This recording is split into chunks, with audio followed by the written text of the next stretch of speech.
जय श्री श्याम आप सभी को। तो यहाँ पर मैं फ्राई कर रही हूँ रात के समय चावल जो मैंने दिन में बनाया था। तो रात में सबका बहुत ज़्यादा कुछ खाने का मन नहीं था, तो इसलिए जो चावल बचा हुआ था उसी को मैं फ्राई कर रही हूँ। तो कढ़ाई में मैंने ऑयल डालकर प्याज डाल दिया है और साथ में हरी मिर्च भी चॉप कर रही हूँ। यहाँ पर पीहू शूट कर रही है, तो इसीलिए आपको मोबाइल हिलता हुआ हिलने की वजह से आपको ये वीडियो भी हिलती हुई दिखाई देगी। तो बच्चे हैं, बच्चे जैसे शूट कर पाते हैं वैसे कर लेते हैं। चूँकि आपको पता है मेरे किचन में बहुत ज़्यादा स्पेस नहीं है, तो दूसरी जगह ट्राइपॉड रखने के लिए स्पेस नहीं है, और इसी वजह से जो वीडियो है वो क्लियर नहीं आ पाता है। अगर ट्राइपॉड पर सेट करती हूँ तो भी बड़ी दिक्कत हो जाती है। तो यहाँ पर मैंने हरी मिर्च और प्याज को एक साथ फ्राई करना स्टार्ट कर दिया है। और अगर बैकग्राउंड में कोई नॉइस आ रही हो तो प्लीज़ इग्नोर कीजिएगा। थोड़ा सा बाहर काफ़ी शोर है, उसकी वजह से डिस्टर्बेंस हो रहा है, तो प्लीज़ इग्नोर कीजिएगा। और यहाँ पर देखिए प्याज फ्राई करने के लिए मैंने रख दिया है, साथ ही टमाटर मैंने फ्रिज से निकाल लिया है। चावल को मैं कई तरह से फ्राई करती हूँ, कभी कभी मैं लहसुन के साथ ही फ्राई कर देती हूँ। और यहाँ पर मैं प्याज, टमाटर और हरी मिर्च से आज चावल फ्राई कर रही हूँ। तो यहाँ पर मैं टमाटर को कट कर ले रही हूँ, और थोड़ा सा टमाटर पहले से कटा हुआ रखा है। मैंने किसी चीज़ के लिए काटा था, मुझे याद नहीं आ रहा है, तो वो कटा हुआ रखा है, तो वो भी मैं ऐड कर दूँगी। तो यहाँ पर मैंने निकाले तो 2 टमाटर थे, लेकिन एक ही टमाटर मैंने कट किया है क्योंकि आधा टमाटर पहले से कटा हुआ रखा है। तो यहाँ पर आप देख रहे होंगे मेरे हाथ पे ये स्पॉट है। तो ये दक्ष के बर्थडे वाले दिन मैं भटूरा फ्राई कर रही थी, तो उस समय मेरे हाथ पर ये ऑयल जो है उछल कर गिर गया था, तो उसकी वजह से मेरे हाथ पर ये आपको स्पॉट दिखाई दे रहा है। और यहाँ पर फिर से मैं प्याज को अच्छे से फ्राई कर ले रही हूँ। और फ्राई करने के साथ ही अब मैं थोड़ी देर में जब फ्राई हो जाएगा तो मैं इसमें टमाटर ऐड कर दूँगी।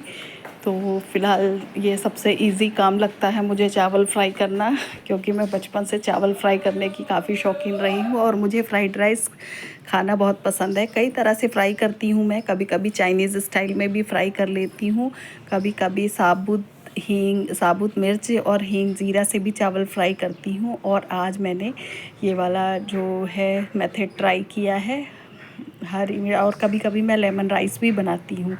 तो यहाँ पर ऑलमोस्ट प्याज तो हल्का सा फ्राई हो चुका है, इसे बहुत ज़्यादा फ्राई नहीं करना है मुझे, बस कच्चा ना रहे इतना होने पर ही टमाटर ऐड कर देना है। और अब टमाटर जो तक ऐड होगा तो यहाँ पर मैं थोड़ा सा सॉल्ट ऐड कर देती हूँ, क्योंकि सॉल्ट से जल्दी से टमाटर गल जाएगा। तो यहाँ पर सॉल्ट मैंने एक साथ ही ऐड कर दिया है। अब मुझे इसके बाद थोड़ा सा हल्दी पाउडर और चावल ही ऐड करना है। लाल मिर्च का इस्तेमाल मैंने नहीं किया है, क्योंकि लाल मिर्च डालने पर हरी मिर्च वैसे ही स्पाइसी है और दक्ष को भी खाना है, तो इसीलिए। पीहू ने तो पहले ही मना कर दिया था कि वो फ्राई चावल नहीं खाएगी। तो यहाँ पर हल्दी को मैं छन्नी से छान कर डाल रही हूँ, क्योंकि बारिश के मौसम में मसाले कुछ अजीब से हो जाते हैं। तो मुझे थोड़ा सा भी अगर शक होता है कि स्पाइस में कोई दिक्कत है, तो मैं उसे छन्नी से छान कर ही डाल रही हूँ आजकल। वैसे मैं बीच बीच में एक साथ भी फ्राई छान लेती हूँ, लेकिन कभी कभी ये होता है कि मुझे अगर ज़रा सा भी लगता है कि बारिश का मौसम है, मन में शक जाता है, तो मैं इस तरह छन्नी से छान कर मैंने मसालों का इस्तेमाल मैं करती हूँ। और यहाँ पर मैंने हल्दी पाउडर डाल दिया है। और अब जब हल्दी पाउडर के साथ भी मैं इन सभी चीज़ों को मिक्स कर लेती हूँ। अच्छे से मिक्स हो जाने के बाद फिर ऐड करूँगी मैं चावल। तो आप लोग बताइएगा, आप लोग किस किस तरह से चावल को फ्राई करते हैं। बचे हुए चावलों का वैसे तो काफ़ी चीज़ें बनती हैं, बहुत से लोग कटलेट भी बनाते हैं और मैंने भी बनाया है। बचे हुए चावलों से इडली भी मैंने ट्राई की थी। हाँ, उतनी स्पंजी नहीं बनती है जितना आप दाल चावल भिगो कर बनाते हैं, लेकिन ये जब चावल बच जाते हैं तो उनको ग्राइंड करके अच्छे से और सूजी के साथ और दही के साथ मैंने इडली भी बनाई है। बट ये है कि हाँ, उतना बढ़िया फ्लफ़ी जो इडली बननी चाहिए वो तो नहीं बनती है। और यहाँ पर मैंने चावल में साथ में लेमन जूस भी ऐड कर दिया है, जिससे थोड़ा सा लेमन राइस वाला टेस्ट आएगा। तो यहाँ पर मैंने ज़्यादा नींबू नहीं डाला है, छोटा सा नींबू था तो उसी को मैंने कट करके यहाँ पर छन्नी से छान कर डाला है, जिससे नींबू के बीज जो हैं वो चावल में ना गिरे। तो ये एक इजी मेथड हो जाता है नींबू निचोड़ने के लिए, और नींबू का रस भी काफ़ी अच्छे से निकल जाता है। अब यहाँ पर बस चावल को बहुत अच्छे से मिक्स करना बाकी रह गया है। तो ये प्रोसेस भी मैं कंप्लीट कर देती हूँ। और ये बीच बीच में पीहू अपनी फिंगर्स दिखा रही है क्योंकि वही शूट कर रही है। और यहाँ पर मुझे इस चीज़ की कमी बहुत खलती है कि एक साथ में प्लेटफॉर्म और होता तो मुझे ट्राइपॉड रखने में काफ़ी ईजी हो जाता। किचन में बिल्कुल भी चौड़ाई नहीं है, जिसकी वजह से मैं बड़ा ट्राइपॉड भी लेने की अभी नहीं सोच पा रही हूँ, क्योंकि उसको भी स्पेस चाहिए। और मैं किचन में इधर उधर निकलूँगी, कभी फ्रिज से कुछ सामान लेना है, कभी कुछ और काम करना है, तो उसमें ट्राइपॉड गिरने का डर रहता है और साथ में फ़ोन भी गिरने का डर रहता है। तो यहाँ पर देखिए थोड़ा अंधेरा सा पड़ रहा है क्योंकि मैंने जो सेकंड कैबिनेट किचन में बनाई है तो उसकी वजह से लाइट जो है वो नहीं पड़ पाती है, उसी से लाइट जो है हाइड हो जा रही है। तो यहाँ पर ये चावल फ्राई हो गया है और देखिए कलरफुल बढ़िया सा देखने में लग रहा है। तो यहाँ पर ये पीहू जो है उसको दिखा रही है स्पून से, और साथ में उनके फिंगर वाला स्टाइल तो हमेशा चलता ही रहता है। तो यहाँ पर ये देखिए बता रही कि चावल बहुत बढ़िया बना है, जबकि उसने टेस्ट भी नहीं किया था। और ये आ गया है नेक्स्ट डे सैटरडे मॉर्निंग। तो सैटरडे मॉर्निंग में मैंने बच्चों के टिफ़िन के लिए चीज़ सैंडविच बनाया था, जो कि बच्चों की फेवरेट डिश है। तो यहाँ पर मैंने कोई वेजिटेबल्स ऐड नहीं की थी, क्योंकि सच एज़ ये हो जाता है बच्चे कभी कभी बचा कर ले आते हैं तो सब्जियाँ उसमें ख़राब होने का डर रहता है, इसीलिए मैंने कोई भी वेजिटेबल्स ऐड नहीं की है। केवल इसमें चीज़ स्लाइस पड़ा हुआ है, केचप है और मेयोनीज़ का इस्तेमाल किया हुआ है। तो यहाँ पर जैसे ही सैंडविच बनकर बढ़िया से तैयार हो गए थे, टिफ़िन बच्चों का मैं पैक करने वाली थी, तो देख रही हूँ कि मौसम जो है वो काफ़ी बारिश वाला हो गया है। देखिए कितनी ग्रीनरी बढ़िया सी दिखाई देती है। सावन का महीना वाकई में देखने के हिसाब से अगर देखा जाए तो बहुत बढ़िया होता है, लेकिन परेशानियां भी बहुत सारी आ जाती हैं। तो यहाँ पर पीहू का ये बारबी वाला टिफ़िन है और ये दक्ष का है रोबो वाला। तो ये लोग अपनी पसंद से लाए थे दोनों लोग अपना अपना लंच बॉक्स। तो यहाँ पर दोनों बच्चों का लंच हो गया है पैक और साथ में हो रही है बहुत ही भयंकर बारिश। तो चलते हैं बाहर।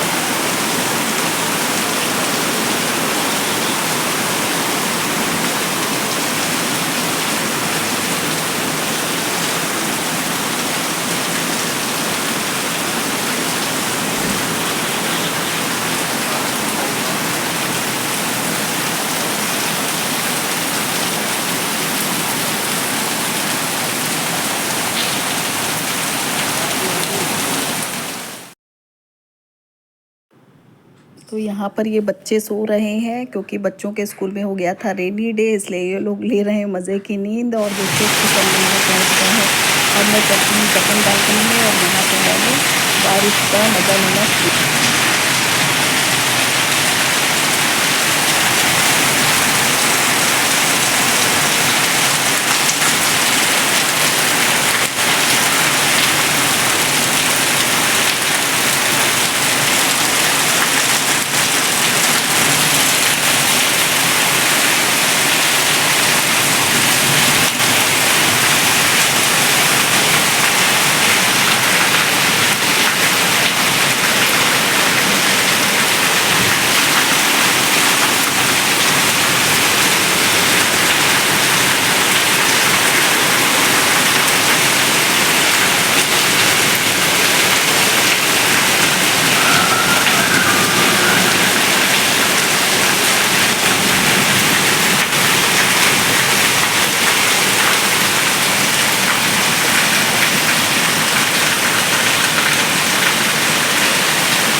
तो यहाँ पर हो मेरी पूजा वगैरह सब हो चुकी थी और इतनी तेज़ बारिश हो रही थी, जैसा कि अभी आप लोगों ने बारिश की आवाज़ सुनी।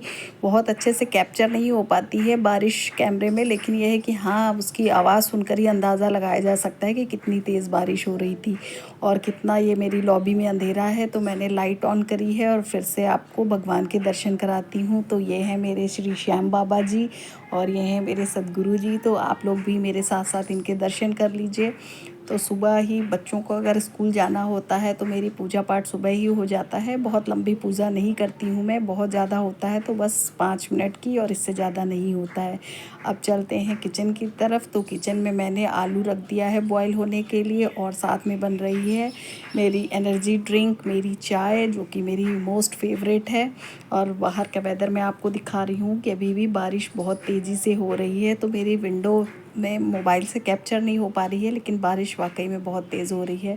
तो यहाँ पर मेरी चाय बन रही है, और जैसे ही मैं चाय पीऊँगी मुझ में एक अलग सी एनर्जी आ जाती है, क्योंकि चाय तो मेरी मोस्ट फेवरेट ड्रिंक है। चाहे कितनी भी गर्मी हो, पर चाय तो मुझे अच्छी ही लगती है। और यहाँ से मैं दिखा रही हूँ आपको लॉबी का नज़ारा, क्योंकि कितना अंधेरा है लॉबी में। और धीरे धीरे मेरी चाय जो है वो बॉइलिंग पॉइंट पर पहुंच रही है। तो अभी तो फ़िलहाल कुक हो रही है।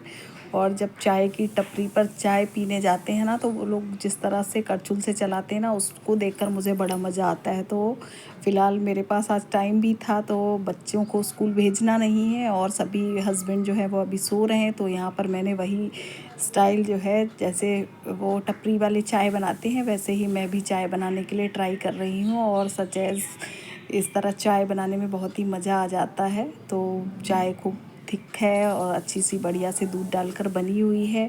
और साथ ही मैं अदरक इसमें ऐड करूँगी। अदरक वाली चाय पीने में काफ़ी मज़ा आता है, बिना अदरक के तो चाय मुझे अच्छी ही नहीं लगती है। तो यहाँ पर चाय मेरी पक गई है, और जैसे ही बॉयल आता है तो मैं इसमें ऐड कर दूँगी अदरक क्रश किया हुआ।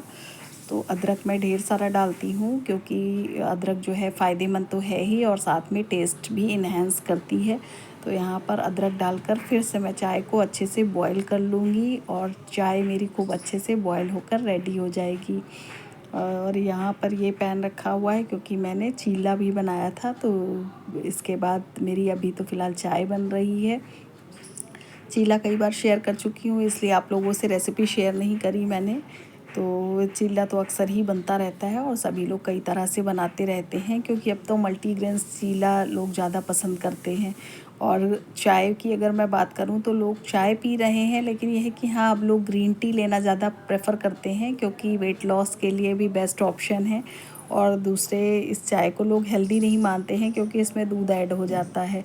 बहुत सारे लोग तो ब्लैक कॉफ़ी भी पीते हैं, पर ब्लैक कॉफ़ी मुझे नहीं लगता कि मैं कभी पी पाऊँगी। ग्रीन टी भी मैंने टेस्ट की थी, बट मुझे उतनी अच्छी नहीं लगी।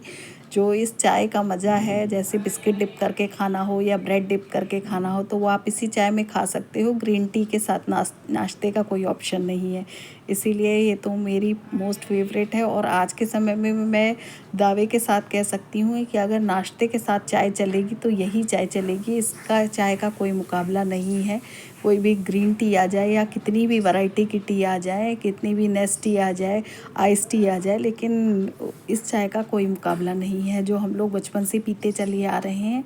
आज की जनरेशन को मैं नहीं कह सकती, पर हमारी जनरेशन में तो हम लोग यही चाय पीकर बड़े हुए हैं, और यही टेस्ट हमारा डेवलप भी हो गया है।